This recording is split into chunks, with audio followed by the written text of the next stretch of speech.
en el individualismo, hombres y mujeres, y en Chile también, están buscando proyectos de autonomía, de constituirse ellos como sujetos en una sociedad que fue muy en nuestra cultura, muy apañadora, muy de chocló, muy de familia numerosa, y esta tendencia mundial está llegando a nuestro país también, del proyecto individual, personal, y en eso Ulrich Beck, un alemán que conoce bien Javiera, planteaba que los hijos pueden ser también un impedimento a la constitución de proyectos individuales por las condiciones en que en Chile se da la tensión entre familia y trabajo. Oiga, si tuviéramos jornadas laborales un poquito más... El gran proyecto de vida de un ser humano hoy día puede ser un estorbo. Es que no pasa por la familia necesariamente. Esto está muy interesante. Pasa por el trabajo. Tengo que pasar por acá a hacer un consejo brevemente porque es importante y ya regresamos con esta discusión que se va tornando cada vez más acalorada.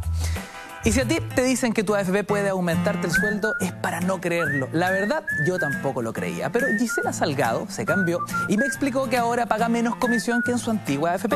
Por eso, su sueldo líquido aumentó. Con AFP Modelo puedes aumentar tu sueldo. Averigua cómo hacerlo en afpmodelo.cl y ahí podrás revisar en cuánto varía tu sueldo al cambiarte. Compruébalo. AFP Modelo, más rentabilidad y menos comisión.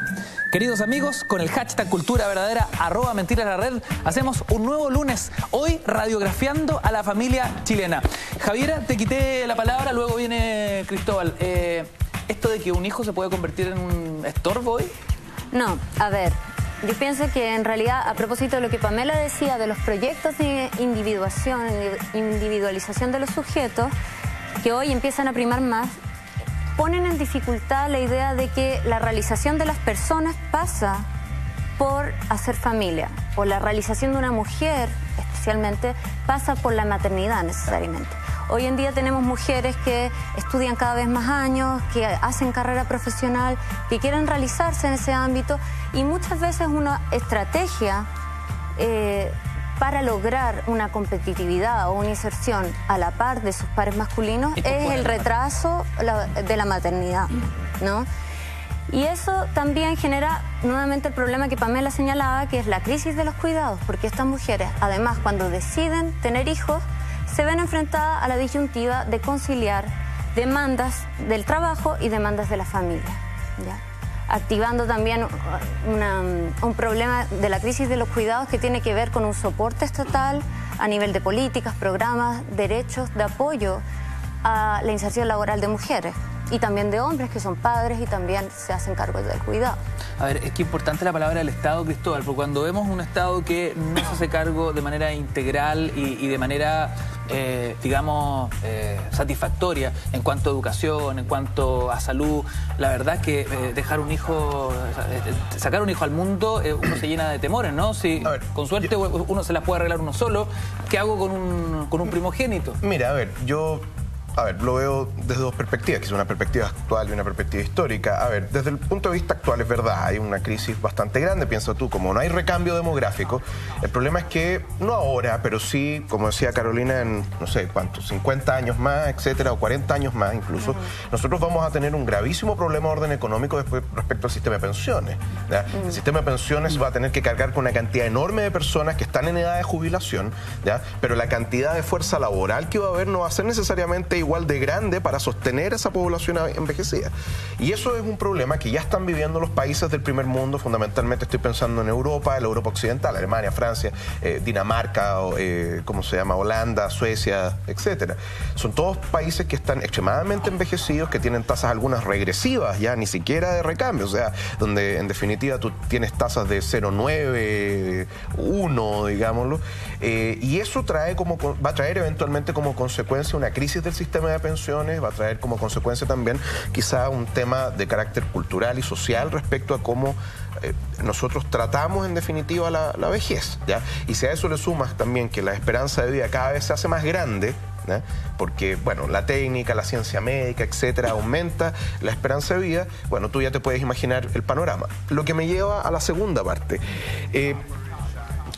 La premisa era ver cómo habíamos cambiado los últimos 200 años, ¿no es cierto? ¿Qué evolución se había dado? Bueno, piensa tú, por ejemplo, un antepasado mío, del cual desciende toda mi familia, tuvo 14 hijos. Antes su padre tuvo 8 hijos. ¿No? Diego Portales viene de una familia donde habían 23 hijos. Wow. ¿No? Entonces, a ver, ¿por qué las familias eran enormemente grandes? Bueno, por un lado, evidentemente no habían métodos de anticoncepción o de las cosas que se han hablado acá, en fin. Pero también hay otra cosa que quizás suena un poco dramática o decirlo así. Uno tenía hijos en definitiva para perpetuarse, uno a través de los hijos. Entonces uno tenía muchos hijos porque en definitiva los hijos se morían como moscas. Entonces tú tenías 20 hijos porque en definitiva lo más probable es que 10 de esos 20 hijos se iban a morir antes de cumplir el año. Claro. ¿Ya? No, y con una esperanza de vida bajísima. ¿De cuánto? ¿30 años? Claro. Pero espérate, o sea, eso será en el siglo XX, porque en el siglo XIX la esperanza de vida en Chile será de 22, 25 años. O sea, tú y yo seríamos ancianos en estos momentos. ¿Ya? Wow. Entonces, también el alargue en la esperanza de vida lleva a decir, bueno, yo ya no necesito tener tanta progenie, digámoslo, para en definitiva pasar la antorcha a la próxima generación. Claro. Y si a eso le sumas también costos elevados en la vida, en la crianza de los niños, la educación, etcétera, bueno, ahí tú te puedes imaginar también porque hay algunas parejas que deciden estrechar la cantidad de hijos que van a tener. Ahora, yo lo miro, eso sí, desde otra perspectiva. No creo que... No lo miro tanto como una carga, digámoslo, ni tampoco como un estorbo. Pero es indudable y no, yo voy a ser padre pronto, digámoslo, de mi primer hijo, pero indudablemente yo estoy muerto de miedo, ¿no?